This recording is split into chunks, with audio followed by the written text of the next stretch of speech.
नमस्कार। इस वक्त के बुलेटिन के साथ मैं हूं आशीष प्रमोद गोस्वामी। बुलेटिन की शुरुआत करते हैं एक बड़ी और अहम खबर के साथ। तो कल्याण सिंह के सम्मान में योगी सरकार ने एक बड़ा फैसला लिया है। लखनऊ के कैंसर अस्पताल का नाम बदलकर कल्याण सिंह के नाम पर रखने का निर्णय लिया गया है। बुलंदशहर के राजकीय मेडिकल कॉलेज का भी नाम बदला जाएगा। इस वक्त की बड़ी खबर आपको बता दें, मुख्यमंत्री योगी आदित्यनाथ ने ट्वीट कर ये जानकारी दी है। जो ट्वीट किया वो भी आपके सामने है। उत्तर प्रदेश के पूर्व मुख्यमंत्री श्रद्धेय कल्याण सिंह जी का पूरा जीवन जन कल्याण को समर्पित रहा है। @UP गवर्नमेंट को उन्होंने टैग किया। साथ ही साथ उन्होंने लिखा है कि द्वारा राजकीय मेडिकल कॉलेज बुलंदशहर एवं सुपर स्पेशलिटी कैंसर संस्थान लखनऊ का नामकरण स्वर्गीय कल्याण सिंह जी के नाम पर करने का निर्णय लिया गया है। सच्चे राम भक्त को भावपूर्ण श्रद्धांजलि। तो यह इस वक्त की बड़ी खबर आपको बता दें, योगी आदित्यनाथ ने बाकायदा अपने ट्विटर हैंडल से ट्वीट किया। लखनऊ के कैंसर अस्पताल का नाम कल्याण सिंह के नाम पर करने का निर्णय लिया गया। बुलंदशहर के भी राजकीय मेडिकल कॉलेज का भी नाम बदला जाएगा। सीएम योगी ने ट्वीट करके इसकी जानकारी दी है। तो राष्ट्रपति रामनाथ कोविंद लखनऊ पहुंच गए हैं। सीएम योगी और राज्यपाल आनंदीबेन पटेल ने उनका स्वागत किया। एयरपोर्ट से सीधे वो राजभवन पहुंचे। राष्ट्रपति कोविंद बाबा साहब भीमराव अंबेडकर विश्वविद्यालय में कार्यक्रम में शामिल होंगे। शाम 5 बजे से शाम 6 बजे तक दीक्षांत समारोह में वो शिरकत भी करेंगे। ये तस्वीरें हम आपको दिखा दें। स्वागत जब किया मुख्यमंत्री योगी आदित्यनाथ ने एयरपोर्ट पर, उसके बाद वहां से वो सीधा राजभवन पहुंचे। ये राष्ट्रपति महामहिम रामनाथ कोविंद का काफिला इस वक्त हम आपको दिखा रहे हैं। सीएम योगी ने उन्हें वेलकम किया। एयरपोर्ट से सीधे राजभवन पहुंचे। साथ में राज्यपाल आनंदीबेन पटेल भी मौजूद रहीं। और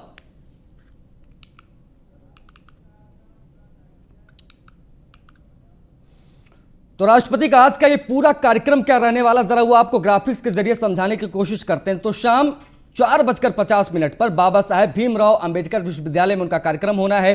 शाम 5 बजे से 6 बजे तक दीक्षांत समारोह में वो शिरकत करेंगे। शाम 5:40 पर राष्ट्रपति का भाषण होना है। शाम 6:15 पर राजभवन वापस पहुंचेंगे राष्ट्रपति। तो ये कार्यक्रम का ब्यौरा आपको दे दे।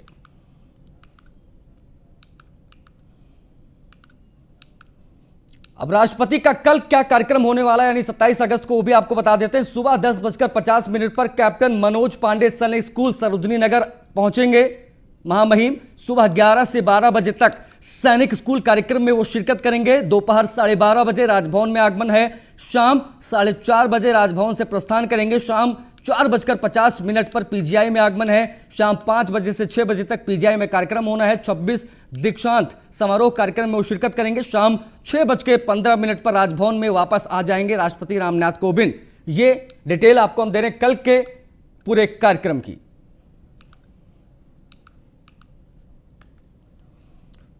तो राष्ट्रपति का अयोध्या में क्या कार्यक्रम होगा, जरा वो भी आप समझ लीजिए। 29 अगस्त को महामहिम अयोध्या पहुंचेंगे। सुबह 11:30 बजे अयोध्या रेलवे स्टेशन पर प्रेसिडेंशियल ट्रेन से उनका आगमन होगा। दोपहर 12 बजे से 1 बजे तक रामकथा पार्क रामायण कॉन्क्लेव का शुभारंभ होगा। कॉन्क्लेव के दौरान किताब का विमोचन भी राष्ट्रपति रामनाथ कोविंद करेंगे। राष्ट्रपति के कार्यक्रम के दौरान गायिका मालिनी अवस्थी वहां पर अपनी प्रस्तुति देंगी।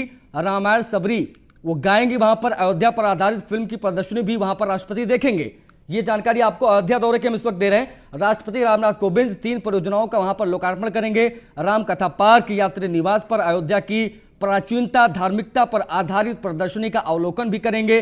दोपहर 2 बजे से 3 बजे तक हनुमानगढ़ी रामलला दर्शन, राम जन्मभूमि में वृक्षारोपण भी महामहिम रामनाथ कोविंद करेंगे। दोपहर 3:40 पर रेलवे स्टेशन वापसी होगी। दोपहर 3:50 पर लखनऊ वापसी के लिए निकल पड़ेंगे रामनाथ कोविंद। राष्ट्रपति के अयोध्या आगमन पर रेलवे स्टेशन से रामकथा पार्क तक 8 मंचों पर कलाकार स्वागत करेंगे।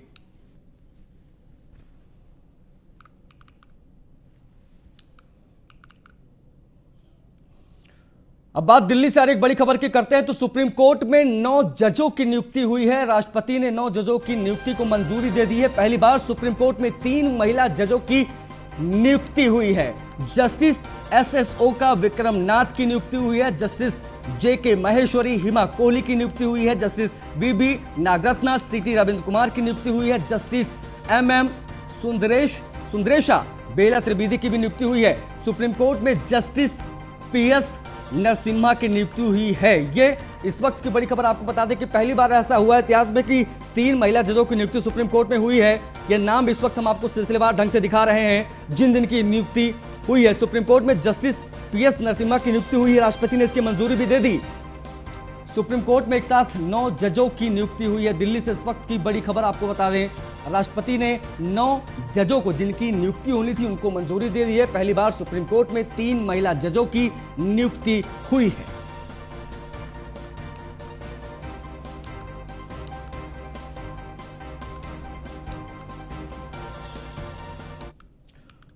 खबर मेरठ से लेते हैं तो थाना दिल्ली गेट क्षेत्र में कोटला बाजार में नगर निगम टीम की छापेमारी हुई है।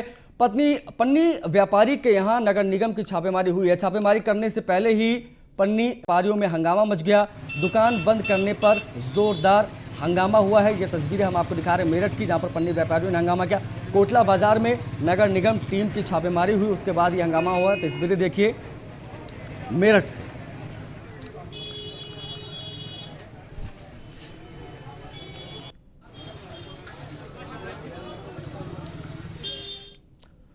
मथुरा में 1 करोड़ 5 लाख की लूट का खुलासा हुआ है। हथियारों के बल पर व्यापारी से यह लूट हुई थी। 4 बदमाशों ने लूटे थे 1 करोड़ 5 लाख रुपए।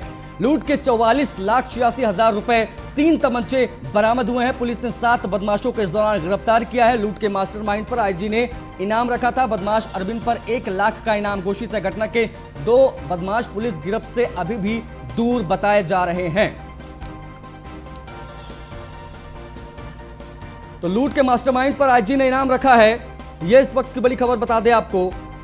लूट कांड का खुलासा हो गया है। बदमाश अरविंद पर 1 लाख रुपए का इनाम घोषित है। बता दें कि 2 बदमाश अभी भी पुलिस की गिरफ्त से दूर है। घटना के उन 2 बदमाशों को पुलिस तलाशने में जुटी है। 1 करोड़ 5 लाख की लूट का खुलासा हुआ है। दिल्ली में हो रही अफगानिस्तान पर सर्वदलीय बैठक अब खत्म हो गई है। विदेश मंत्री S जयशंकर ने अफगान की स्थिति की जानकारी दी है। तालिबान पर वेट एंड वॉच के मोड में ही है सरकार अभी। ये बात आपको बता दें, अफगान से भारतीयों को निकालना सरकार की प्राथमिकता है। ये बातें आज सर्वदलीय बैठक में कही गई है। तालिबान पर वेट एंड वॉच की स्थिति में ही सरकार अभी रहेगी। सर्वदलीय बैठक बुलाई गई थी आज, और वहां पर विदेश मंत्री ने अफगान की स्थिति की जानकारी सर्वदलीय नेताओं को दी, और यह बात स्पष्ट किया गया कि उनकी प्राथमिकता है कि वहां पर जो हिंदुस्तानी है अफगानिस्तान में, इन्हें वापस लाया जाए। We've just had a very good session for what 3.5 hours. 3.5 hours. 37 leaders of 31 parties were there. All spoke, and I had done. Prahlad ji and I had done some introductory remarks. Foreign Secretary gave a detailed presentation after that. Then there were clarifications and comments on the presentation and on the views of parties on the situation in Afghanistan. I responded to everybody's comments individually, and the message which we all want to give you, all of us political parties, including the government, is that on this matter we all have a very similar view. We have a strong national position on Afghanistan. The friendship with the Afghan people is something which matters to all of us. So we approach this situation very much in a spirit of, I would say, national unity. उधर मेरठ के सरधना में चाकुओं से गोद कर एक युवक की हत्या का मामला सामने आया। युवक के हाथ पैर बांध दिए गए, गर्दन और पेट में भी कई वार किए गए हैं। पुलिस ने मामला दर्ज कर जांच शुरू कर दिया। युवक के हाथ पैर बांधे गए, गर्दन और पेट में भी कई वार किए गए। पुलिस ने मामला दर्ज कर मामले की तफ्तीश शुरू कर दी है। सरधना में चाकुओं से गोद कर युवक की हत्या का यह मामला, मेरठ की सरधना का यह मामला। ये तस्वीरें हम आपको गांव की दिखा रहे हैं। युवक के हाथ पैर बांध दिए गए और भी कई जगह चाकुओं से हमला किया गया। तो आगरा में जहरीली शराब से हुई मौतों पर प्रदेश के आबकारी मंत्री राम नरेश अग्निहोत्री ने दुख व्यक्त किया है। राम नरेश अग्निहोत्री का कहना है कि एक भी मौत चिंता की बात है। CM योगी और मैंने दोषियों पर सख्त कार्रवाई के निर्देश दिए हैं। हमारे साथ हैं उत्तर प्रदेश के आबकारी मंत्री रामनरेश अग्निहोत्री जी। मंत्री जी, जिस तरीके से आगरा की घटना हुई है, मुख्यमंत्री ने भी उस पर सख्त एक्शन लेने के निर्देश दिए हैं। किस तरीके से देखते हैं, कौन से ऐसे अधिकारी हैं या क्या कारण है जिस वजह से इस तरीके की घटनाएं हो रही हैं? घटना दुखद है, दुर्भाग्यपूर्ण है। एक भी मौत ये चिंता की बात है और इसमें कठोर कार्रवाई माननीय मुख्यमंत्री जी ने भी निर्देश दिया, मैंने भी विभाग को निर्देश दिया है कि जो भी इसमें दोषी हैं आज ही उनके खिलाफ कठोर कार्रवाई की जाए, किसी को बख्शा न जाए। मंत्री जी, अगर हम देखें तो घटनाएं कई हुई हैं। राजधानी लखनऊ में भी हुई, उन्नाव में भी हुई, बाराबंकी में भी हुई, राजधानी से सटा हुआ जिला है। और हाल की घटना अलीगढ़ की है, उसके बाद फिर आगरा में। लगातार आपकी तरफ से भी निर्देश दिया गया, मुख्यमंत्री की तरफ से भी निर्देश दिए जा रहे हैं कि ऐसे लोगों के खिलाफ छापेमारी करें जो इस तरीके की व्यापार में लिप्त हैं, उनको कठोर संदेश दें। तो आखिर क्यों इस तरीके की गलतियां हो जा रही हैं? ये मिथाइल अल्कोहल जो आता है उसमें जो मिलावट करके बेच रहे उसके कारण मौत हो रही है।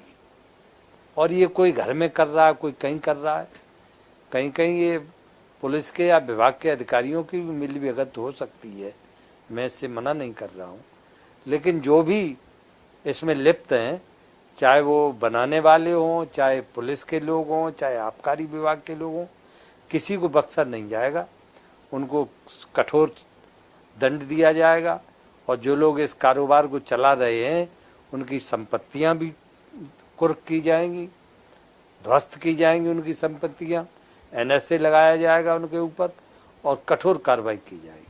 बिल्कुल, ये हैं उत्तर प्रदेश सरकार के आबकारी मंत्री रामनरेश अग्निहोत्री जी, जिनका साफ तौर पर कहना है कि जो भी इस तरीके के घटनाओं में जो लिप्त अधिकारी हैं उन पर भी कठोर कार्रवाई होगी और खास तौर पर जो इस तरीके का अवैध व्यापार कर रहे हैं उनके ऊपर सख्त कार्रवाई होगी। NSA जैसे अधिनियम के तहत भी उनको सजा दी जाएगी ताकि एक संदेश बाकी लोगों को मिले और इस तरीके की घटनाएं रुकें।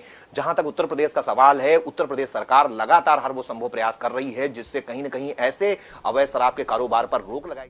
उधर ग्रामीण अभियंत्रण विभाग को योगी सरकार ने बड़ी सौगात दी है। 21,453.44 लाख के बजट में करीब 274 कार्यों को लोकार्पण किया गया है। मंत्री ब्रजेश पाठक ने बटन दबाकर अलग अलग कर योजनाओं का शिलान्यास किया।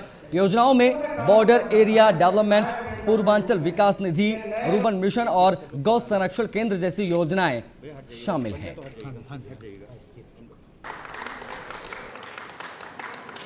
कार्यों का लोकार्पण और शिलान्यास संपन्न हुआ है। जो पिछले कोरोना महामारी के बाद जो कार्य अधूरे रह गए थे उनको पूरा करके हमने आज उनका लोकार्पण किया है। लगभग ऐसे 152 काम है और ऐसे ही जो कार्य शुरुआत होनी थी उनका भी आज शिलान्यास किया गया है। अब शीघ्र ही ये काम शुरू हो जाएंगे और जो लोकार्पित हो गए वो जा करके वहाँ पर उसको जनता को समर्पित होंगे।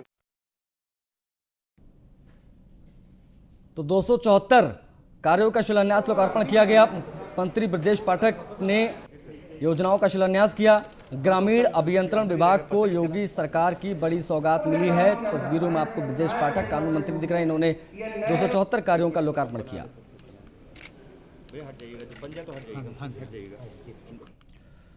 तो कल्याण सिंह जी की अस्थियां अयोध्या में प्रभावित होंगी। अस्थियों को 3 जगह प्रवाहित किया जाएगा।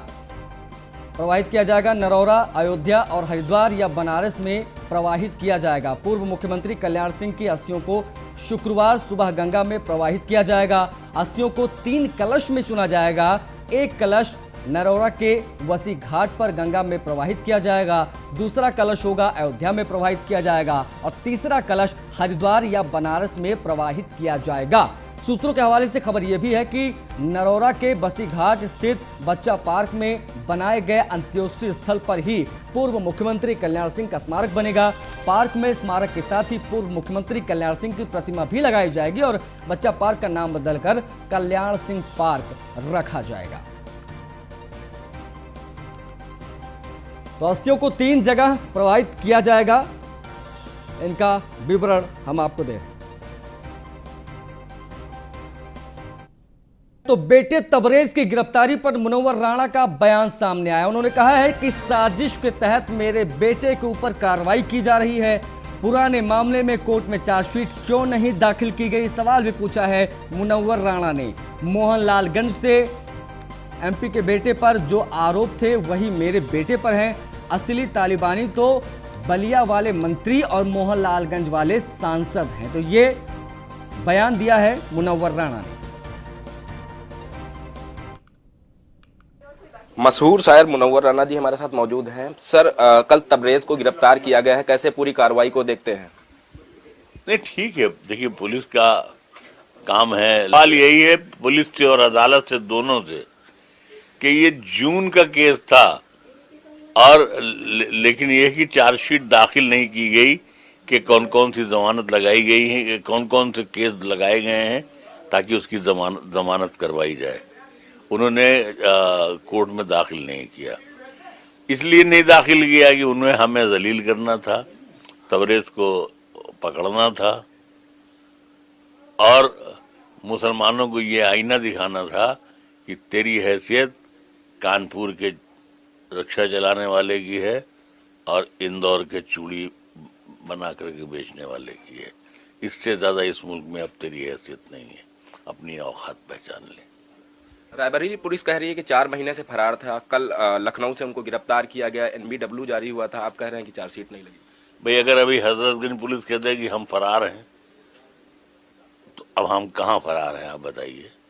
निष्पक्ष होती तो चार्जशीट दाखिल कर दी गई होती, और निष्पक्ष होती तो फिर, अगर निष्पक्ष है तो इसका मतलब ये है कि वो जो जिसको मोदी जी ने मंत्री बना दिया, सबका साथ, सबका विकास, सबका विश्वास, सबको संन्यास, हो जाओ उदास और बैठ के खाना नहीं तो खाओ घास, तो वो जो नारा मोदी जी लगा रहे हैं, तो उनको उस मंत्री से ये पूछना चाहिए कि तेरा बेटा भी उसी जुर्म में है जिसमें एक गरीब शायर का बेटा है, तो या तो उसे भी हम बना ले मंत्री, कि उसके लड़के का भी वही रोल है। तो हमारे साथ बातचीत कर रहे थे मशहूर शायर मुनव्वर राणा जी, जिनका कहना है कि इनके बेटे के ऊपर जो कार्रवाइयां हो रही हैं, इनके ऊपर जो कार्रवाइयां हुई हैं, वो कहीं ना कहीं जिस तरीके से पूरे प्रकरण को पुलिस पेश कर रही है, वो कहीं ना कहीं गलत तरीके से पेश करने की वजह से ही ये लगातार सुर्खियों में बने हुए हैं। वीडियो जर्नलिस्ट अमित साहनी के साथ नीलेश चौहान, न्यूज़ 1 इंडिया। तो वहीं इस पूरे मामले में बीजेपी प्रवक्ता समीर सिंह ने क्या कहा, ये सुनाते हैं आपको। देखिए, मुनव्वर राणा निरंतर भ्रमित करते रहते हैं और ऐसे बयान देते हैं जिसमें लोग भ्रम में पड़े हैं। वो देश विरोधी बयान देते हैं। बहुत स्पष्ट रूप से पुलिस ने जांच में और फुटेज में ये दिखाई दे रहा है कि मुनव्वर राणा का बेटा अपने ऊपर हमला कराने के लिए अपराधियों से साठगांठ कर रहा है और उसमें वो दोषी पाया गया है। इसमें मुसलमान होना और हिंदू होने की कौन सी बात है? कहीं ना कहीं ये लगता है कि मुनव्वर राणा और उनका परिवार मुसलमान के नाम पर सिर्फ गुनाहों को छुपाने का काम कर रहा है। वहीं बेटे तबरेज राणा की गिरफ्तारी के बाद मुनव्वर राणा के विवादित बयान पर कांग्रेस और समाजवादी पार्टी की क्या प्रतिक्रियाएं आ रही हैं, अब जरा वो आपको दिखाते हैं। सबसे पहले मैं मुनव्वर राणा के इस बयान की निंदा करता हूं। जिस तरह से उनके बेटे की गिरफ्तारी हुई, उनके बेटे ने खुद पर फायरिंग करवाई और रायबरेली पुलिस ने साक्ष्य जुटाए और उस साक्ष्य की स्थिति में उनको गिरफ्तार किया गया। लेकिन भारतीय जनता पार्टी के शासनकाल में जिस तरह से एक विशेष वर्ग को लगातार उत्पीड़न किया गया है, CNRC में सभी लोगों ने देखा, निर्दोष लोगों को जेल भेजने का काम भारतीय जनता पार्टी की सरकार ने किया। मुनव्वर राणा ने सरकार पर आरोप लगाया है कि सरकार दोपक्षी कार्रवाई करती है। वहीं जब कौशल किशोर के बेटे पर FIR होती है, खुद पर हमला कराने का मामला आता है, तो सरकार मौन हो जाती है और उनके बेटे के खिलाफ कार्रवाई कर रही।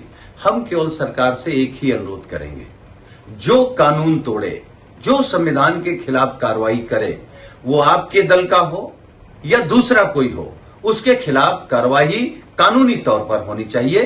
किसी को फंसाना और किसी को बचाना ये सरकार का काम नहीं है। उधर बुलंदशहर में मासूम की संदिग्ध परिस्थितियों में मौत की खबर सामने आ रही है। टीकाकरण के अगले दिन ही मासूम की मौत हो गई। परिजनों ने स्वास्थ्य विभाग पर आरोप लगाए हैं। करीब 5 टीके हालात बिगड़ने के बाद हुई मासूम की मौत। स्वास्थ्य विभाग की टीम ने गांव में कैंप लगाकर टीकाकरण किया।